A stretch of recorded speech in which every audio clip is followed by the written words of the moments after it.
Conflict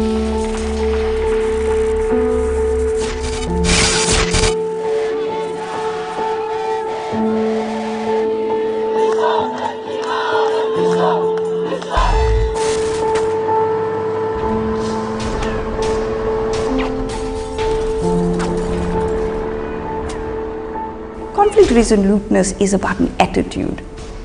It's about a belief system that says, I have what it takes inside of me, where I can hold myself centered. I have what it takes inside of me to be able to negotiate the guarantees that I've placed on the table. So part of what we see when we work with the guarantees that we silently keep at the back of our minds is sometimes it looks like I must win. I'm always right. I'm never wrong. Those are two very different things.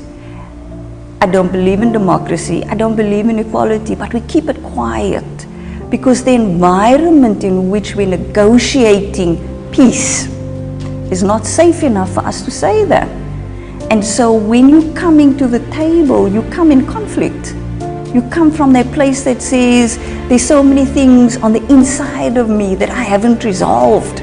Peace becomes the outcome of how you manage and resolve the conflict. When we work with organizations, or we work with individuals, or we work with movements in the IAA, we start from that point.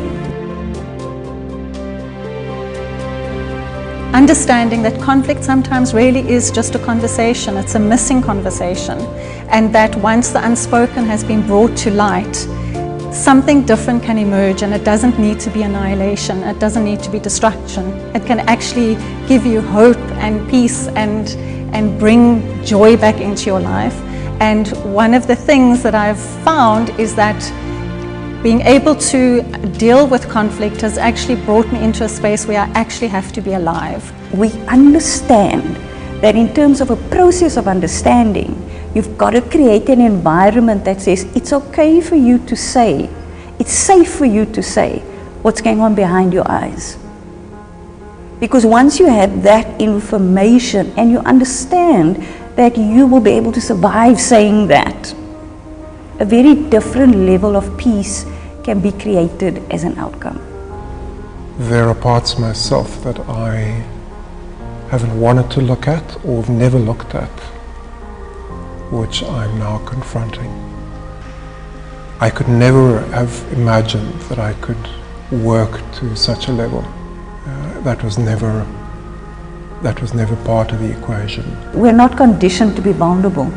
And when we're looking at peace and conflict resolution, that becomes a very, very critical skill. It's a skill, actually, at the beginning, to learn how to ask. From a young age, I had to take on roles that I was not physically or mentally prepared for, but somehow had the courage and the emotional capacity to hold that and hold everyone in the space of that.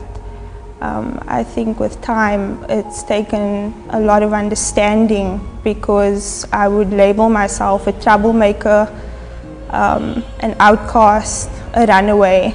But in hindsight, I'm seeing that to have the pace and to develop the stamina actually requires a certain agility to move with things as they do.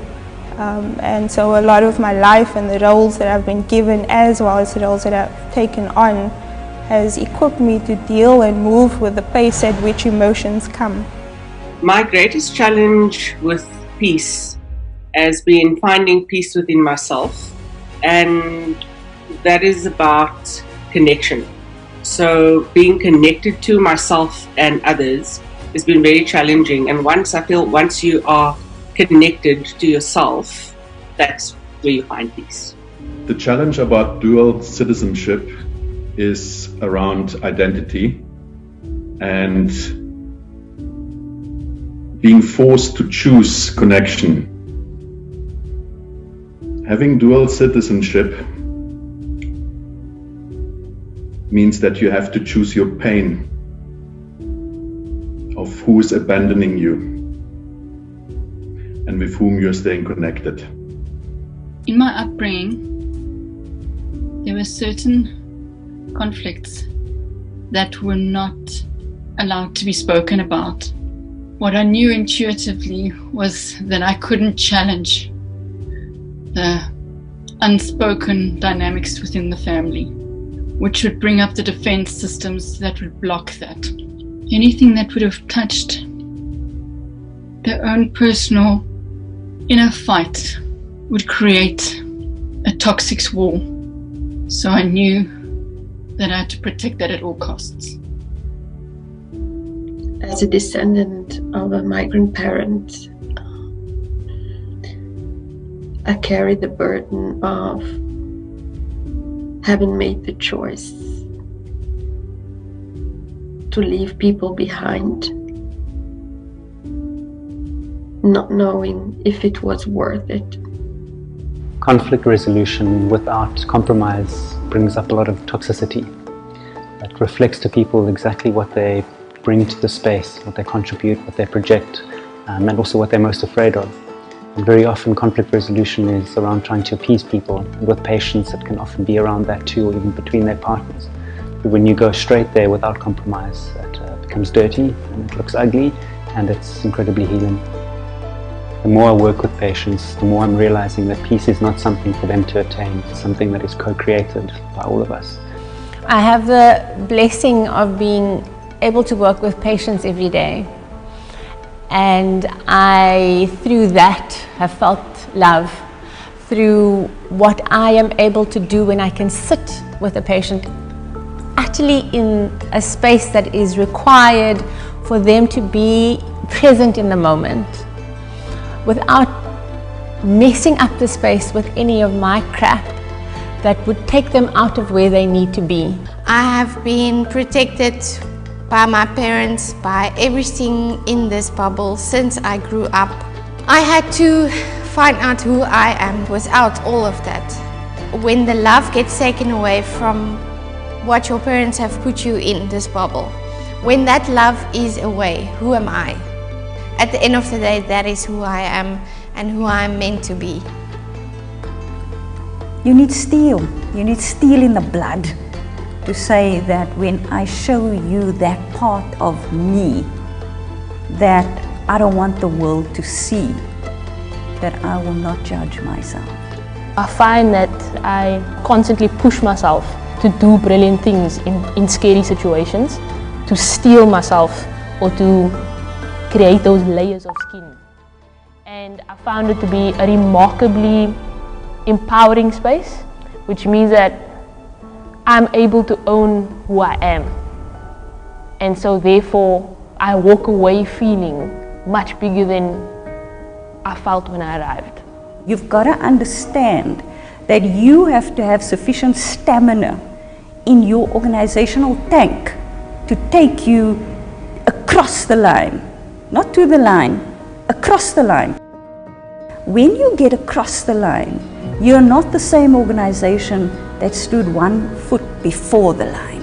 When that healing took place, I felt like I became the young Calvin that I knew when I was a boy that is full of dreams, a boy that knows his purpose in life.